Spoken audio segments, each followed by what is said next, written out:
Check, cash, credit card. Hey everybody, this is the Jimmy Doan Show. That means it's 4 o'clock on a Wednesday or Sunday. I am here solo today. I am Counselor Curtis. Jimmy Doan is away. He is away from the mic. Sorry about that. You're gonna have to put up with me. I'll do the best I can. You're welcome to join in today. I will be checking the Facebook stream to see your comments. If you have anything, I'll check it regularly to catch us up on things. So anyway, today is the 5th of March, May, Cinco de Mayo. And that's an important day if you're Mexican, or if you just like celebrations. So, hey everybody, where am I? There we are. There we are. Okay, so I'm gonna do this into the thing today. So we'll just go from there. So, we got a few things to talk about today.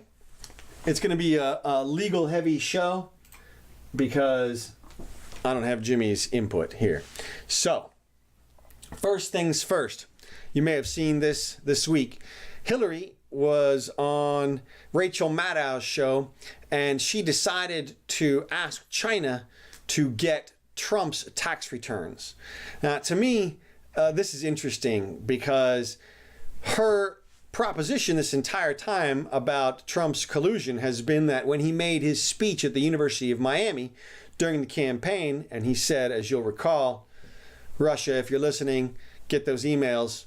And of course, the DNC was like hacked that day. A lot of people, including Jake Tapper from CNN, have inferred that that was Trump's effort to communicate with Russia, which to me is just absolutely absurd on so many levels. If you can imagine them preparing for that communication, you can imagine Trump sitting there saying, Don Jr., set up a speech at the University of Miami. I have to communicate with Russia. And of course, Don Jr. would be like, Dad, sure, but why don't you just give him a call? And then Trump would be like, shut up, kid. This has to be a public speech for it to be not seen as collusion. It doesn't even make sense on so many levels. And this is the same exact thing that Hillary did. So either she understands and admits that what he said was in jest, or she just did exactly the same thing. That is, there's a core group of people out there who actually believe that when Trump said that he colluded with Russia at that time, that was a conspiracy, that was treason. And all those people now have to ask themselves, well, Hillary did the exact same thing. Shouldn't she be held accountable exactly the same way? She just asked a foreign government to break the law and recover documents from a government agency outside of the law against the President of the United States. But I think we all know, and we can all admit now, that it was in jest all the way around. So hopefully we can move on from that particular issue. Another law enforcement issue. Austen Jones, you may not know who he is. He is a young YouTube star. He's a singer, and he is a oops. Hey, where's my stream? Say, where's my stream? I can't tell if the stream is on. That's weird. I'm gonna try to reboot real quick.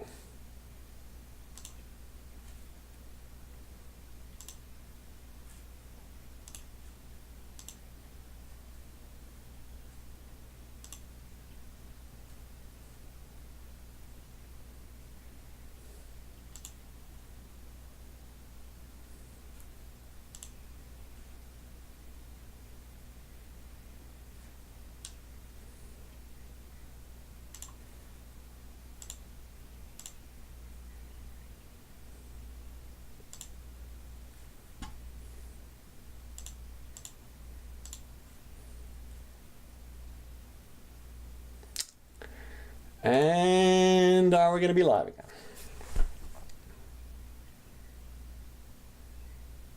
Check, check. All right, I think I'm live again. Wait, where did my stream go? Not sure what's happening. I'm being blocked out. I'm going to keep recording and hope that this thing is working and just isn't showing me the stream. Okay? Because it says it's streaming, so I'm going to assume that it is. So, Austen Jones. But this means I can't see your comments, unfortunately, for some reason. This is entirely different from the way that it normally is. Which makes sense, because I have a poltergeist in my computer that changes things from the way they normally are on a regular basis. Anyway, Austen Jones, young YouTuber. He's 28 years old now. He was arrested in 2015 on charges of receipt of child pornography. So what he did was, this is a YouTube star, and when he was about 22, he apparently solicited, the story is actually, it's hard to follow. You can't tell if he was 22 when he did this or 24 when he did this, but somewhere in that range, he contacted a couple of 14-year-olds, and he asked them to twerk for him, which if you don't know is a kind of booty dancing, and to say some sexually explicit things, photograph it, record it, and send him copies of the recordings. They did so. And now, for that offense, we, the United States, land of the free, are going to imprison Mr. Jones for 10 years. For 10 years in prison for receipt of this quote-unquote child pornography. Now, let's break this down a little bit. First of all, child pornography has become this incredibly heinous crime, because what the authorities have done is they have drawn a line which says, look, if you are in possession of child pornography, then you support the child porn industry. The child porn industry generates its material by slaves, basically, sex slaves, and so therefore you are a part and parcel to sex slavery if you have any of this material. Okay. There's two hideously bad steps that they've made in this. First of all, in this particular instance, we're talking about 14-year-old girls who willingly filmed themselves, okay? And I realize that in our courts, we have drawn a legal distinction. We've said, look, 14-year-old girls can't consent to anything, so it's rape. It's fucking rape, okay? It's not rape. It's not. I'm sorry. You can call it a hideous sexual crime if you want, but it's not rape. Rape is the forcible act, forcible sex act. That's what rape is, okay? And this was not that. It's different from having a lack of consent. It just is. And that should be taken into account in terms of the level of severity that this crime should warrant, in terms of the punishment it should warrant. It's ridiculous that we're going to send this kid to prison for 10 years. He didn't hurt anybody. He didn't touch anybody. No contact was ever had between him and the teens, even though he did say, hey, you can, come perform fellatio on me if you want or something like that. Still, they never met up. This is all about the possession of a little video, 1 or 2 videos that this guy had with these girls on them, and he goes to prison for 10 years, and you and I have to pay for that. Hundreds of thousands of dollars, not to mention we're going to destroy this kid's life. He's really just an entrepreneur, and by the way, their age is 10 years difference at the most, okay? 10 years. Now, I hate to break it to you, but that's actually a normal age difference between men and women. Say what you want about the fact that they're 14-year-olds. You can buy 14-year-old prostitutes, I guarantee you, in Western countries still these days. Still. And so, I'm not advocating for that, but I'm saying it should be definitely a separation between that and what we call rape. It's ridiculous. So, another law enforcement incident which happened, which we reported about, and I'm going to cover in a little bit more detail.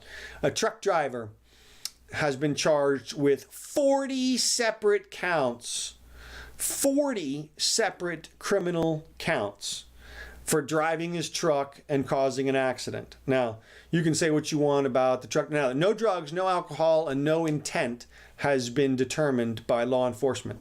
And yet, still they're saying that he's committed 40 separate acts of crime. Now, ask yourself this question. Really? 40? 40? It's insane. What they've done is they have taken the standard of Whatever harm you cause determines the severity of the severity of the crime that you've committed. So accidents have been removed from our legal system. Intent doesn't matter. For hundreds of years, we had something called specific intent crimes, of which there were 11. All right. And these are the crimes that you think of as crime. This is rape, murder, assault, battery, theft, these things that you know as crime. And it was recognized for hundreds of years that it was required, in order for us to punish these crimes, that the courts or the system find that the offender specifically intended to commit these crimes. Because it was realized hundreds of years ago that if the person didn't specifically intend to commit the crime and you punish them for that, you're not really creating any deterrence at all. Because first of all, you're not deterring that person because they didn't mean to do it the first time. And you're not deterring other people from doing other stuff because you're saying it doesn't matter whether they intended it or not. So they can't reform their behavior prior to action. That is, they can't curtail an intentional act that they're thinking of committing, because you're not even talking about intentional acts anymore. You're talking about accidents. So there is no deterrence when we punish crime like that. You can say there's some prevention because this guy may not be out doing that stuff again. If you put him in prison, he won't be able to drive and harm anybody else from driving. But that's not actually deterrent. That's not the same thing as deterrence. And it's not nearly as effective. And it's the kind of thing where you say, well, you can just lock everybody in their houses, then they won't commit crimes. Well, yeah, that's true, but that's not effective deterrence. It's overbroad, and we've been getting more and more into these standards where, unfortunately, these people, drivers, are criminalized. Basically, you take your life into your hands when you drive these days, not only because you're driving, which and that is the reason why everybody drives well, is because when you're driving, if you hit a tree or something, you could die. So you have your life into your own hands at all times anyway when you're driving. But that's not good enough for the state. They want to put another layer of protection over you for other people. And basically what they say is, if you get in an accident, we may just charge you with a life felony, something that'll keep you in prison for the rest of your life, depending on your age. And so watch out driving, and get a self-driving car as soon as you can. So another interesting legal development. Florida has a bill that has gone to the governor's office, to the governor's desk, which would allow teachers to carry guns. Now, this to me is a good step forward. I know my friend Robin is going to hate me for this, Robin Barnett. I don't know what your new last name is, but that was your old last name. And she is in charge of the United States Center for the Prevention of Gun Violence. And she hates guns, except when they're in the hands of law enforcement, I guess. And I guess it doesn't matter. I mean, if you're law enforcement, I don't know if it matters to her.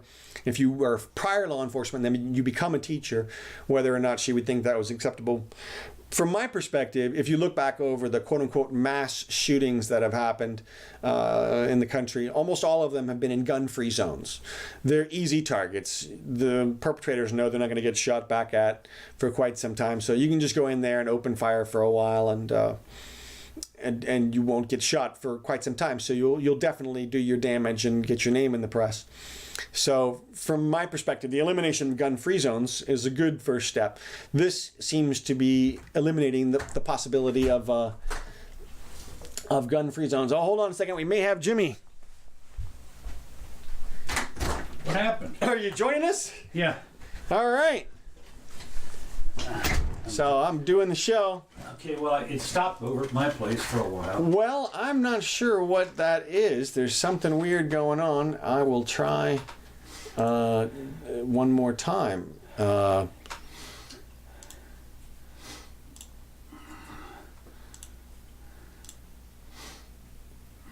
It's weird. It lets me sign on. Mm-hmm. And then what? It changed the password for some reason. What? Like, not your password, but it's got this thing called a sign-on stream, and that for some reason changed. I don't know why.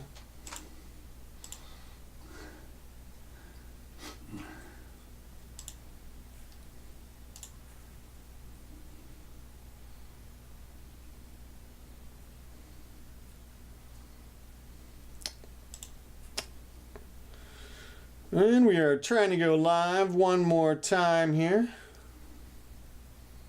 And there we are. And now we're gone. What happened? I don't know. We're getting shadow banned or something here. Oh, yeah? It's weird. So what I'll do is I'll record us, and then I'll post this up later on the YouTube. So I've just done a couple of segments.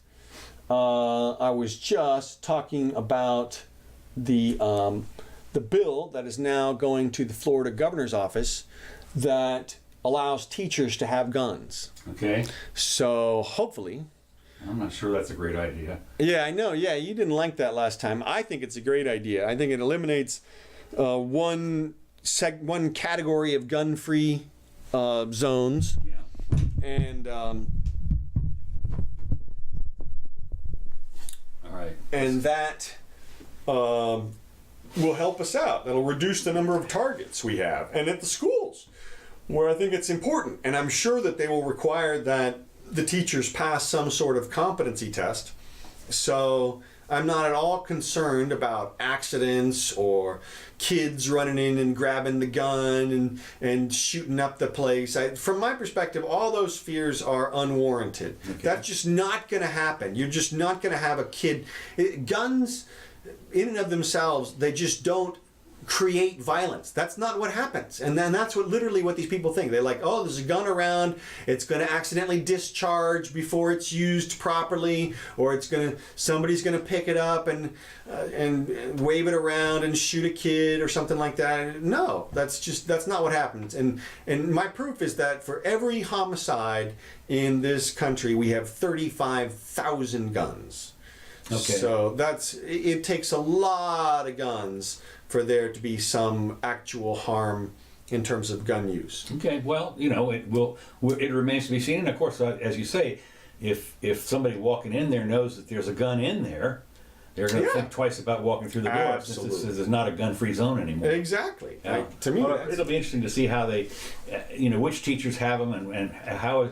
Is it locked in the desk or something? Or right, I'm sure there'll be some protocol like that written into the bill. It'll be like a 3-step process. Like you got to load the gun, and load the clip, then put the clip in the gun, and then take the safety off or the lock or whatever it is.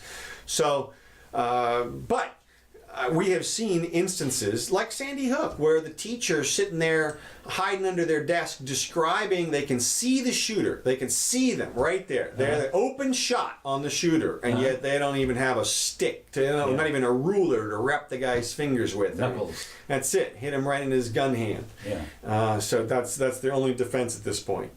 Well, it'll be interesting. I'm that'd be fine. It's just another thing. The thing that I look at, of course, is the school. This is unfortunately not going to enhance any learning in the public school system and the government-run school system. No, it's not going to do anything to that. It's all about guns. Yeah, it's all about guns. So another thing that I've seen go to the governor is Florida has passed, potentially, a moratorium on banning plastic straws. Yes, okay. Yeah, that's in Tallahassee. Yeah, so they're considering a 5-year moratorium, and it's on the governor's desk, as I understand it now, so that they'll prevent municipalities from doing these silly little bans. Right. And, of course, our cousin Katie's going to get all upset about me because, she's going to have to pull some more straws out of some turtles' noses and stuff. Right. But, sorry, it's not us that's polluting the oceans. It's not. It's just not us. For all the statistics show that we contribute 0.1% or something ridiculous. Yeah. And so go over to China and bomb them if you want to prevent some plastic pollution. Yeah, India too, I think. Yeah. It's a whole and Africa. A lot of that stuff, comes from over there. Those 10 rivers we talked about. Yeah. So I'm happy about that as well. I was going to upset our people here in Gainesville because Yeah, I know. Well, I wish they would do it for plastic bags, for crying out loud. I'm getting all my groceries double bagged right now. I'm loading up. Okay. Trying to. Well, we've got a bunch of them here. I know we do, but they'll be gone before we know it. Yeah. Unless they repeal that stupid plastic bag thing. Well, I know that they had a while. They had a plastic bag ban in. I think they might still have it in Ireland. And it was a I think they got it in California. Oh, is that right? Yeah. Okay. I mean, we loaded me up with paper bags at the grocery store. Yeah. Super convenient, and now they've got handles which break right off. Yeah. Tear right off, because it's paper. Right. And but whatever. Well, they're doing, talk about. I didn't have. They're going to preserve the environment for future generations to not enjoy. Well, they're doing that in Maine now too. Uh-huh. I saw they're in the process of passing some laws in Maine, very similar. I think the styrofoam things that you get from McDonald's. Well, although I noticed that when I got McDonald's, it was all garden party. Yeah. Well, they did that ban at one point a while back. I don't remember who did it, but you guys remember when I was young. Well, first it was paper, and then it went to styrofoam, and then it went back to cardboard or whatever. And that's what it was yesterday. Yeah. When I went in there. But there's some other thing that they're. God, I wish I could remember what it was. That they did up in Maine, and it's just insanity. And unfortunately, I don't. Yeah. Right on top of that one for you. Right on top of that one, yeah. All right. A couple of local issues, real quick. Okay. Gainesville is passing a ban on too many domesticated animals of any species being allowed in your house. Well, yeah. They're naming the exotic animals. Well, no, not even cats and dogs. And really? Yeah, they're saying you're limited to 10. Okay. Per species. Okay, so you have 10 cats and 10 dogs. Right, exactly. Okay. Well. But if you have 2 cats and one of them has a litter of 9, then you're giving away a cat at least. Yeah, you're over. That's it. Yeah. And the same with puppies. I guess they're gonna. Yeah. No, they don't want anybody, I guess, breeding or having too many, doing away with the cat ladies and stuff. Yeah. Sorry, Virginia. Well, it is interesting that they it's all for public safety, of course. I wonder what. I mean, I guess somebody must have complained. Look, here's the deal. If somebody's got 10 cats, I mean, that's going to be a problem. Here's what it comes down to. This comes down to reasonable rules and regulations. Yeah. And you got to ask yourself, what's the freaking harm? Like, what's the problem? What is the problem? Like, are you going to run one over and then there's one less cat? I mean, what are they going to do? I mean, so there's 17 cats next door. I mean, big deal. Well, you rat them out, you call up the feds. I mean, our local feds. Well, I'm saying, what harm to the neighbor or whatever? I mean, until you get to the 200-300, zone where, even then, it's all contained inside the house. Yeah. It is. So what if they want to live in a junk pile? I think it's. You see that every once in a while, we don't want people to have ugly cars out in front of their house. This is that kind of an ordinance to me. It's like, we don't want you to have too many cats or wear bright green. I mean, it's arbitrary. It doesn't. Who are they to say how many? I'll tell you, they're the ones with the guns. The guns. That's right. They have guns. So there you go. You can imagine them coming up, the Animal Protection Society sheriff or whatever, knocking on your door. We understand you have to come in and count the cats. Coming in. That's right. No, you already counted that one. Wait, no, you ran by over here and then he went over there. Yeah. Yeah, exactly. And then what? It'll be a fine or something. Sure. Yeah. So they're gonna, and I wonder if they are authorized to remove excess animals. Yeah. I mean, what? Wait a minute. That's Patsy. Right. I mean, what? Well, we're gonna indiscriminately pick the ones we're gonna, or something. I mean, you just go over there. Yeah, that's it. You just take care of them. Yeah. I don't know, and we're gonna pay for that, which is, I mean, it's like what? Why? What? Who? When was the last time that you felt infringed or aggrieved because of the neighbor's multiplicity of animals?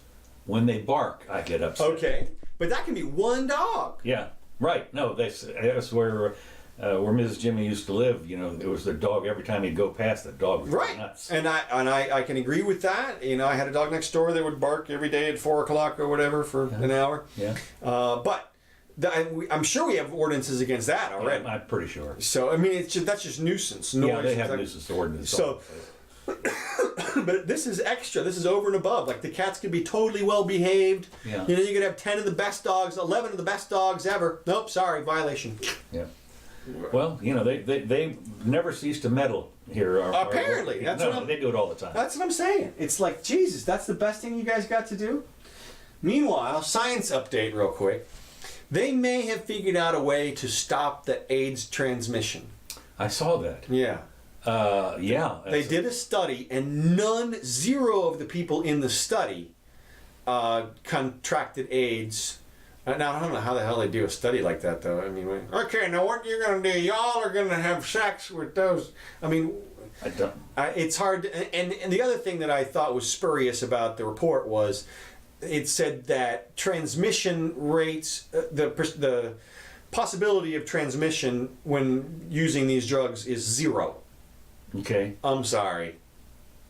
No? Nothing is zero. Okay. Quantum reality tells you it's not zero. Okay. And then how about margin of error in the test?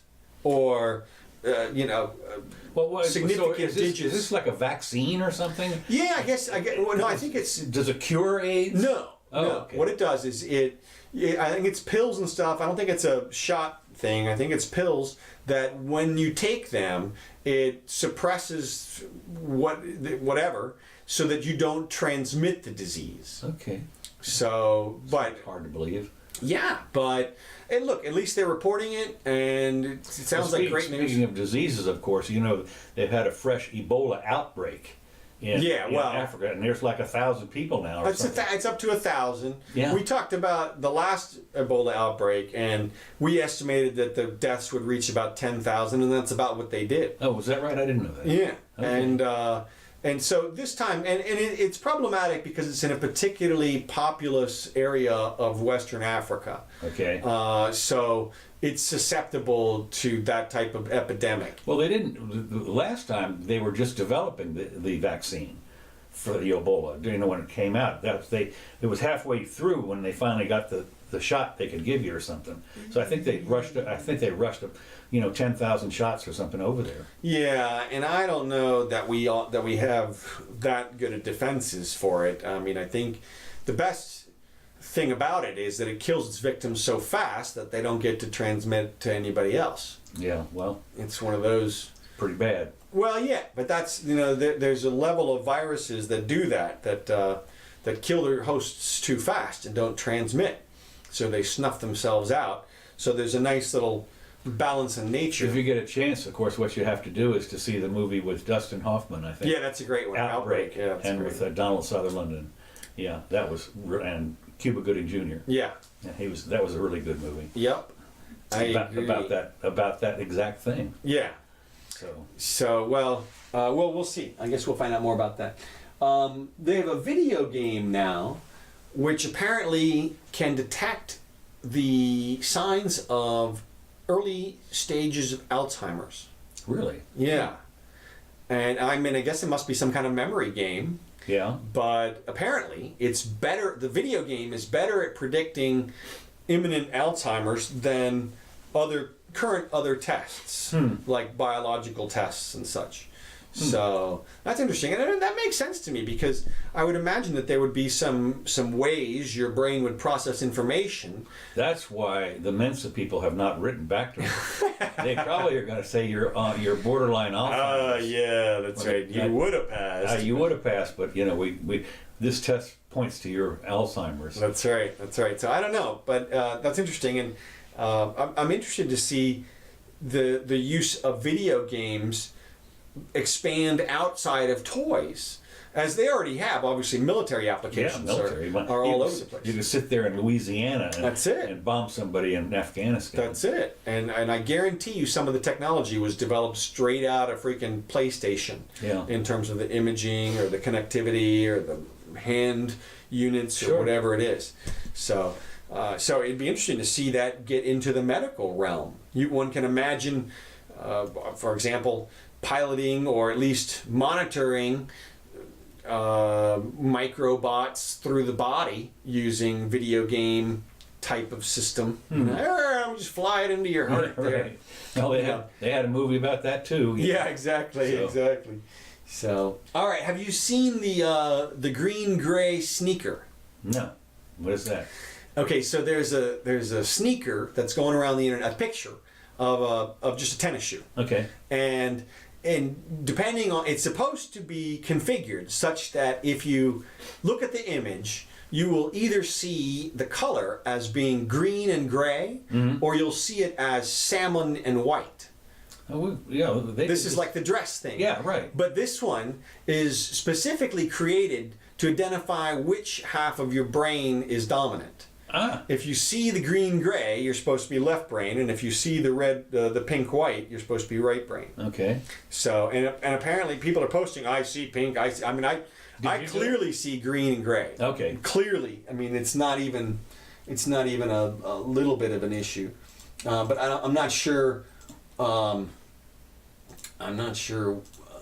Did you lose us again? Well, I'm recording, so. Oh.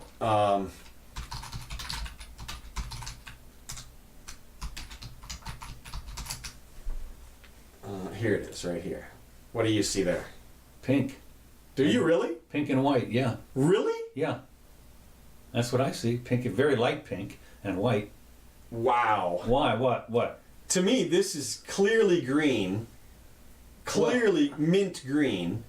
And this area right here is just clearly gray. Like I can kind of make it into a pinkish if I want to, but pink and white. Wow. what is that? Is that right or left brain? Pink and white is right brain, which is weird for you. Yeah. Yeah. No, I tell you that the white does have a slight greeny tinge to it. Okay. Well, yeah. To me, it's like bright green. No, not at all. No, it's just barely. It's barely. Here, let's see if I can post this up for our people here.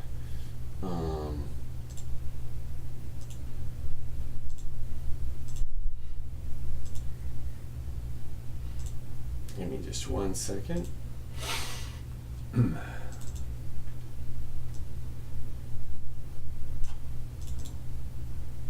Okay, there you go, people. Okay, that's pink and white for sure. Oh my God, to me that is so green and gray. And I wonder what Mrs. Jimmy sees it as. Yeah, we'll have to find out. Yep, so, all right, let's see. So, that is almost all the stuff I have. Now, we may be getting a phone call here from our local hemp distributor. One of my friends has opened up a warehouse in Kentucky and got his certification to, I believe, extract and produce CBD oils. Okay. But he may be giving us a call here, and so we'll see about that. So, you got anything else on your... No, I had a couple things I sent over here, but Oh, you did? yeah, I can't remember what they were. Well, let's see here. The only other stuff I've seen, the news du jour, of course, had to do with the Royals. Their babies or not babies or something. I don't know what they're doing over there. Uh-huh. And, no, I got nothing. We had Julian Assange. I see here a couple of things that you sent over. Julian Assange got 50 weeks in jail for his bail jumping thing. Yeah. Forget about the fact that they dismissed the underlying charge. Yeah. And also, he's facing more time. Is he? From other charges? Yeah. Oh, I didn't This know is that. just one of them. Well, they're getting. I guess they're giving them time, getting the United States people the time. Right. To go for the. Well, they just gave him the max because they're just pissed at him flouting the system, Yeah. So. And then you wrote here, scientists make 3D printed organ breakthrough with yellow food dye. Yeah. Now, we talked about this one time before, but this apparently is coming along. This is a new one. Oh, and that's right. There was another thing that I saw that they have done. It's another graphene thing. Yeah, that was another thing. I mean, you know, it's amazing. They make these chains literally that are one molecule. Yeah, that's incredible. I mean, one molecule, you know, and Yeah. you can't break it, you know, kind of. Right. Well, it makes perfect sense if you can weave something at that level. Yeah. The potential strength, I would imagine, would just be ridiculous. Yeah. And of course, we talked about the borophene replacement for graphene. Oh, really? Yeah, a couple weeks ago. remember that. As a little science update. Yeah. So we'll see. So there's my Alzheimer's kicking in. Yeah. So, well, whoops. I guess it may be a short show today, but that may be okay because I can't figure out where the stream is going anyway, which is weird. Because it's just all black right there. So, oh, I wanted to do this real quick. Yeah, I keep mentioning this. Airline seats. Have Yeah. you seen these ones? Yeah, there's stand up or something. Yeah, you're basically half standing the whole time. I can't imagine anything less comfortable than that. Well, this I mean, seriously. they're not for transcontinental flights, are they? They're for something to Man, Tampa to St. Petersburg. Or It better be, because it looks like you're doing a freaking squat, a wall squat the whole time. Now, this girl looks okay, right? But this guy, man, I mean, and can you imagine what if you're a 300-pound guy or something, like what? No way. I can't believe the seats are getting even smaller. That is truly amazing, you know, because I was reading a thing the other day how they're shortening them up and everything. Uh-huh. But the real problem is that Americans, especially, are getting bigger. Yeah, And well, so I mean, look, this is such a non-problem. The market will figure all this stuff out. Just let it be. Yeah. And yet they're not. It's some highly regulated situation which is causing them to do this. I guarantee it. And look, this is like a bicycle seat, for Christ's sake. It's like nothing. Here's your spike. yeah, I heard your spike.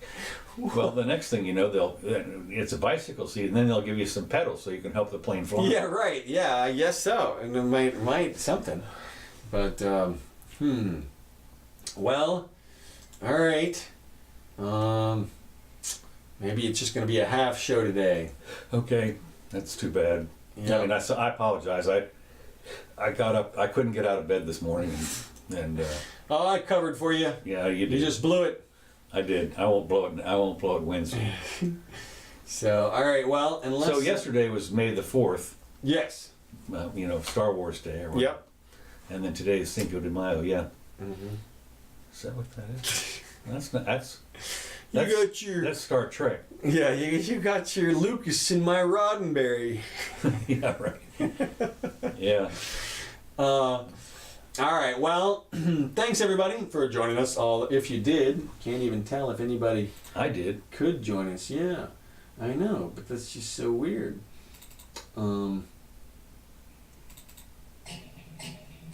I don't know why we got shadow banned. So, all right. Well, I will post this show up. I might have to clip it up a little bit, Yeah. edit it a little. It'd probably be a good idea since it's a bunch of humming and hawing Yep.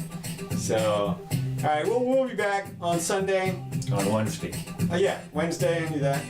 4 o'clock, right here, and hopefully I'll have everything fixed by then. So, oh, here we go. All right. Dr. Willis. Good, sir. How about yourself? Good, good. Hey, you certainly are. Let me put you on speakerphone and you can join right in here. Oops, where'd it go?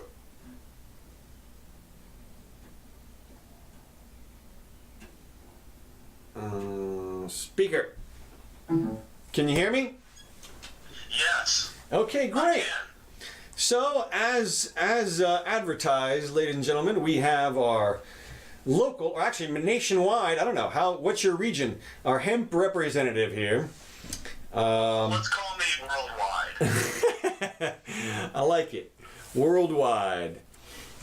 So, you want to give us a little update on the industry? I mean, I noticed. Absolutely, I'd love to. I first want to shout out and say hi to all the Jimmy Doan listeners Yeah. who are tuning in.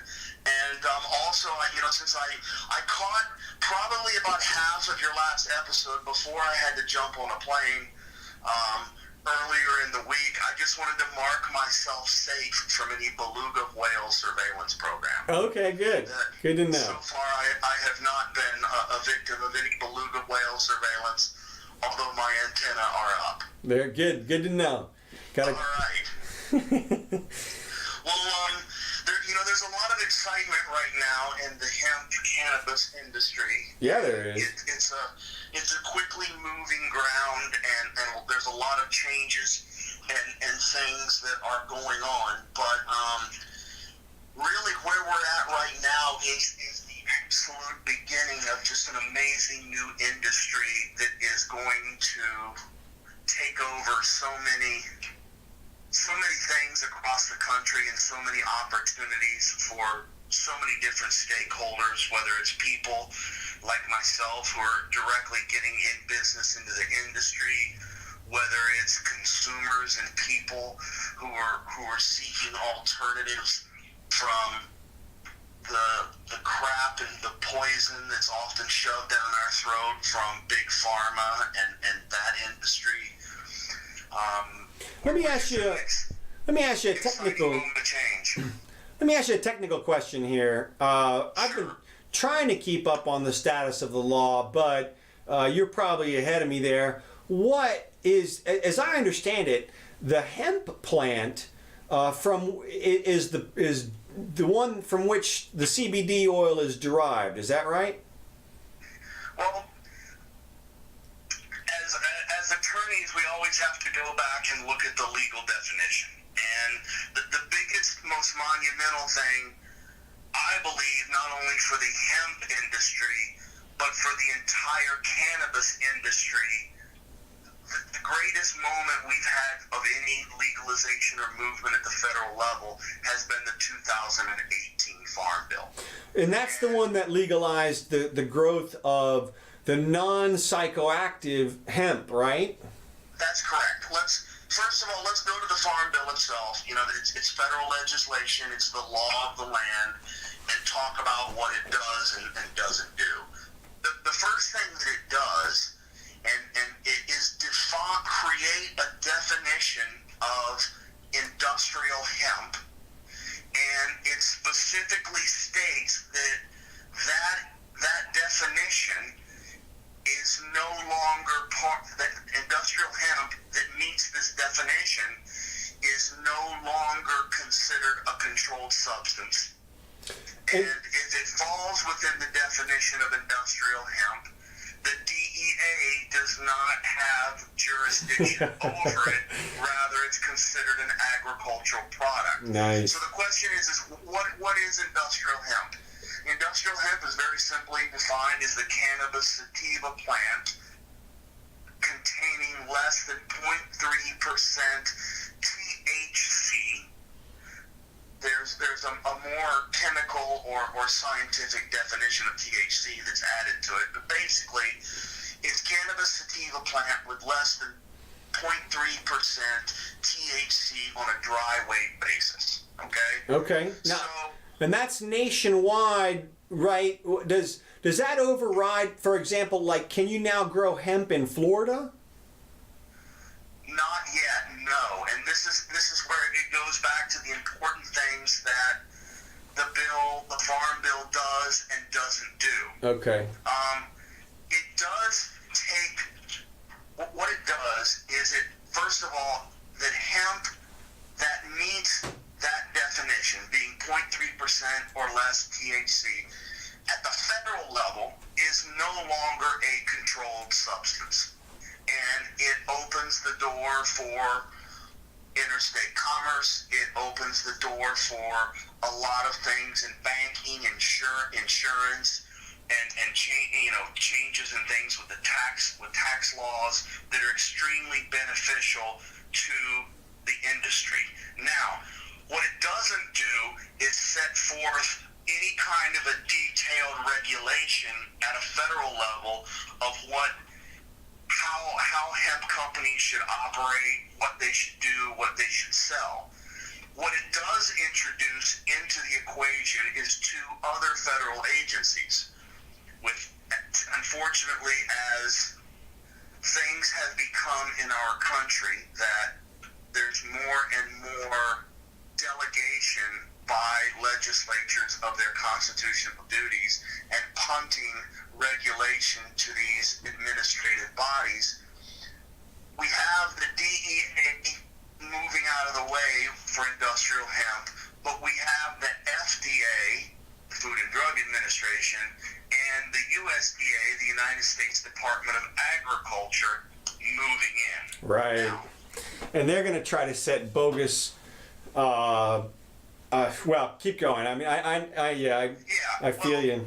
You know, I think the USDA is going to be probably more involved on the cultivation end of things when it comes to, you know, organic labeling, use or lack of pesticides, and different types of things concerning interstate transportation of raw hemp or what's still referred to when hemp is in its live plant form.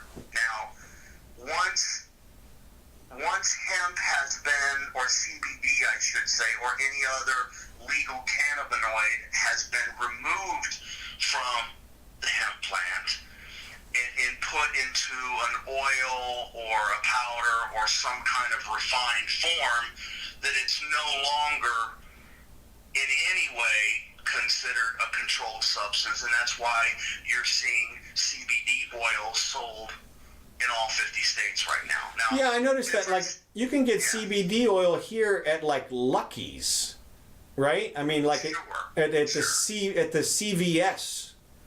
I'm pretty sure. Right, and this is one of the things that's so exciting for me as an entrepreneur to get into this business now at this time, is that up until the Farm Bill, really the only places you could buy CBD oil was either a smoke shop sitting there next to the bong, or, you know, at a convenience store, you know, sandwiched in between the cigarettes and the condoms or something.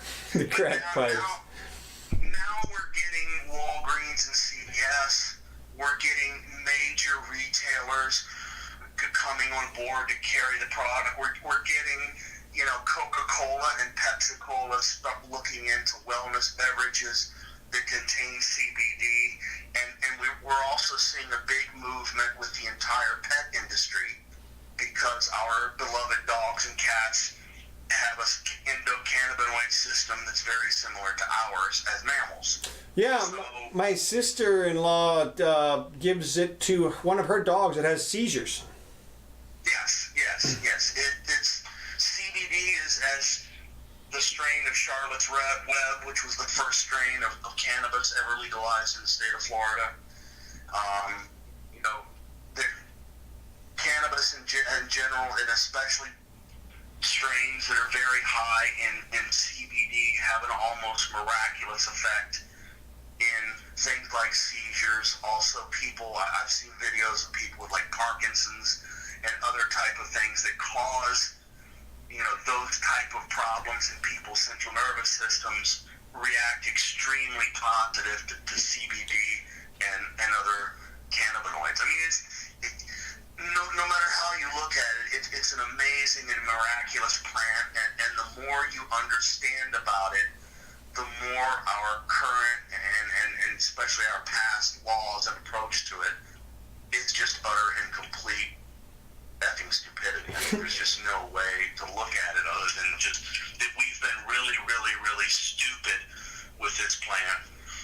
Let me ask you this. On one hand, but then there's all the other sort of evils behind legalization, which we probably don't have time to go into now. Yeah, let me ask you this. Let me just cut to the chase on this. So what you're saying is, right now, these products are available through major retailers in the state of Florida. Yes, but they're going to have to go through some change. Let me back up and just clarify one last thing about the Farm Bill that's very important. Okay. The Farm Bill doesn't outlay any specific federal regulation. As a matter of fact, it really punts regulation back to the states, at least in terms of who can farm, how they can farm, and who can do some of the other things like extracting or handling or testing or things like that. So we should expect future meddling from not only those two federal agencies you mentioned, the FDA and the USDA, but also once the states start doing their micro meddling, we can expect BS from all the various individual states too, then probably, huh? Oh, absolutely. And as a matter of fact, I don't know if you saw this, but in the last couple of days, as they finished up the legislative session, the state of Florida actually approved a new industrial hemp bill. Oh, okay. No, I didn't. Just recently in the last. They just signed they just sent it to DeSantis, and I'm sure he's going to sign it. But it was passed by the House and the Senate in Florida. And what's the novelty of this one? What's new about? Well, the main novelty of this one is that the Department of Health now has 90 days to set forth regulation as to how people can apply for licensing. Okay, so somebody's just putting the foot on the gas, telling them, "Hey, get it regulated so that we have a framework, a structure in place, so people understand what the law is." Right. I got involved before with the when there was a previous law in Florida that was passed before the 2018 Farm Bill. There was a law that was passed in Florida, I want to say about a year and a half ago, which started a pilot. Okay, I got to back up and explain one thing. Before the Farm Bill, there were these pilot programs that were permitted under federal law where a state could start essentially exploring hemp cultivation and working with farmers to try and develop it as a alternative cash crop. The state that took the absolute most leadership in that over all the country, and in my opinion is the absolute best state in the union for any kind of hemp business or cultivation, is Kentucky. Really? And this has been Mitch McConnell's baby since the 2014 previous Farm Bill, because Kentucky has historically been one of the largest tobacco producing states. Right, they're trying to transform agriculturally right now. Right. So really the leader in terms of developing a transparent, clear, and robust hemp regulation has been Kentucky. Kentucky has been very good about sort of balancing some of the concerns and pushback from law enforcement. They've had a very clear licensing process that has different categories. You have a cultivation license, you have a processing license, and you have what's called a handler license for people who either want to engage in a business that's some kind of like perhaps a testing or a transportation or security or some kind of ancillary business that supports the hemp industry. Let me ask you this: Do you anticipate any? I guess we're just waiting for the regulations to roll out right now. We're sort of in a period of limbo, right? Right. Do you see any bills on the horizon for Florida or the nation that are going to address the cannabis plant generally? Well, not. There are different bills in Congress right now, and there's things floating around. And I guess one of the biggest ones, of course, has to do with taxation. And there's some bills out there that also talk about essentially saying something similar to the Farm Bill, in that a state, in other words, if you're a business in the cannabis industry that's operating under and compliant to state law, that's not considered a controlled substance at the federal level. But none of those bills have passed yet. I think it's going to be a hot issue at the 2020 elections. And here's kind of the biggest problem, and I spoke to a Florida lobbyist about this very issue. When you do polling of people, you have 2/3 of the United States, of the adult voting population of the United States, 2/3 of the people believe that cannabis should be legal even on a recreational adult use level. And if you phrase that question in terms of medical marijuana, you're at probably 75 to 80%, if not higher, that people think, okay, if it's being used as medicine, it's okay. So we have a level of acceptance that we've never had in the history before. But here's the problem, is that in a good way, it's kind of a good and bad thing. In a good way, it cuts across party lines. There's liberals and conservatives that both believe that our marijuana laws across the country should be reformed. The problem is it's not something that's making an entrenched Trump voter or an entrenched Bernie voter switch and vote for the other guy just because of cannabis alone. I know a couple of people who've. But well, yeah, no. I mean, like, it makes a big difference for me, but too, because I'm involved in the industry, but I'm I realize that it's not something that's making people the driving force of why they might switch or I get it. It's just not Trump or vice versa. It's just not that impactful of an issue. Although, I would say economically speaking, it's a big thing. Also, it relieves pressure off of the criminal justice system. Well, that's and aside from my interest in being involved as an industrial hemp and CBD processor, which is my business now, I completely agree with you. I mean, as Joe Rogan once said, if you think people should be locked in a cage for smoking a plant that makes them happy, I think you're the criminal. That's pretty good. Hey, we're coming down to the end of the show. All right. May I do a quick plug? Yeah, absolutely. Okay.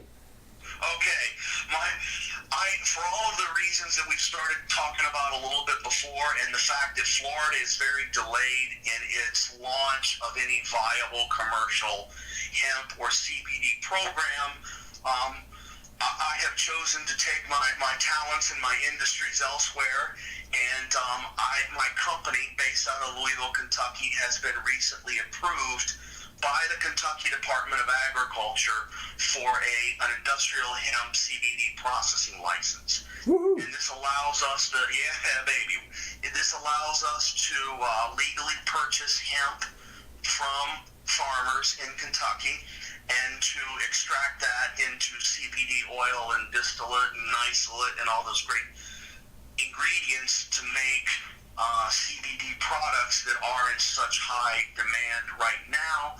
And my email, we're going to be launching out a website soon. I'll have to come back to the show another time to plug that. But my email address is commonwealthkymhemp@gmail.com. And if anybody's interested in any aspect of the business, they're welcome to write me at that email and find out more information about hemp in general and our company. But what's the name of the company? It's an exciting time to be in this industry. What's the name of the company or the products? Do you have anything cast? Commonwealth Hemp. We're still in. Our license was recently approved. We're in the process of building out our facility and setting up our equipment. We're going to start extraction over the summer, and we're going to be really up and running by the time the fall harvest comes around. You have to remember that other states outside the balmy tropics of Florida actually have growing seasons where people grow plant agricultural products in the spring and harvest them in the fall. kind of like the Pilgrims and the Indians used to do. So that's where we're really, anticipating our big boom this year is with the 2019 harvest in the fall. Awesome, But man. we're going to be up and running before that, and it's awfully exciting. Well, thank you so much for coming on and telling us. No, thanks for having me, and I hope that I was able to shed a little light on this interesting issue. And, just to tell everybody who believes in this, even if you're not passionate about either wanting to consume a cannabis product or be involved with a cannabis business, I think we should all be able to agree that just throwing nonviolent people in jail for using a cannabis product is not a good use of our resources and not good for our society. So I encourage all of your listeners to be vigilant about cannabis laws and to call out your representatives and to let them know how you feel about this issue. Yeah, I fully agree. We talk about all the time that the federal prisons are filled with nonviolent drug offenders. Filled, literally. We could, like 2/3 of the prisoners we could get rid of. And probably half of the federal prisoners we could get rid of with a marijuana reform law. Sure. And also, from my perspective, ingestion is one of the unenumerated rights that's inherent in the 9th Amendment. From my perspective, I can't imagine that the Founding Fathers ever thought that there would be a federal agency that regulates food and other. Especially considering that most of them actually had hemp on their farms. Right. Well, they certainly were tobacco growers. Yeah. Well, all right. Well, thanks so much, Tom, and we'll bring you back. My pleasure, and I appreciate it. All right. We'll talk to you soon. You got it. Take care. Bye-bye. Bye-bye. All right, so that's our extensive hemp update. Yeah. Now, hemp, as I recall, for a while during the Second World War, they could grow hemp as a fabric. Right. Well, that's what this derives from. That is the concept of having this sativa strain with the 0.3% or under THC is all about those types of products. Rope products. Right. Rope and canvas used to be made. Apparently, it's the strongest, most flexible rope. It grows 4 times faster than pine in terms of the output per acre. Yeah. So it's incredible that we ever got off of industrial hemp. Yeah, it's interesting. The only thing I heard about it, I remember, was in one of the Jeeves and Worcester shows. He goes in. He doesn't know what hemp is. Oh, okay. And he goes into this guy who is a hemp dealer. I mean, this guy, he's rich, and he says everything you see here is made out of hemp. And he's got a bird and all the fabrics and everything like that. So, and there are now these days, of course, there's stores online. You can buy your T-shirts and hoodies and things like that. But I see little videos of people suggesting various uses. How about replacing the plastic bags with hemp? Well, exactly. That's literally one of them. And there's a bunch of things like that. I've seen construction materials. I've seen food. I've seen oils for things. So I'm curious to see. It seems like an explosion in this area. And so as long as the government doesn't keep it under its foot too heavily, or as we've seen in some areas, destroy it with overtaxation or overregulation. They look at that money pit and they just say, we're going to take it all. And nobody's going to defend those people from having to pay gouging taxes because they're the evil drug users or whatever. But it is. I think they pretty well, like places in California. I mean, what happens is you end up with your black market again. Well, right, exactly. That's the whole thing. Is that you can't have that high of taxation, or you will get a black market on anything. So. Well, it's interesting because I don't know what the black market's like in New York, but I mean, isn't a pack now $9 or $10 or something? Of cigarettes? Yeah. Man, if it is, you gotta believe that there's Eddie Murphy selling them out the back of the truck. Yeah, out of the back of the truck. Well, I thought it was interesting that they even, because it's so expensive, the guy was selling loosies. Right. 1 cigarette at a time. Well, yeah. 50 cents or something. You know it. Exactly. Yeah, so, well, Okay. All right. Well, that's fine. All right. Well, hey, thanks everybody for joining us today. Today you heard music from Kevin MacLeod. We thank Kevin for those tracks, of which this is one. This is the only track you got today, so hope you enjoyed it. We'll be back on Wednesday. So join us, and we'll have it back together, I'm sure, at that point. So. I'm Counselor Curtis. This is the Jimmy Doan Show. And we'll talk to you Jimmy soon. Doan. Yeah. Okay. Wednesday it is.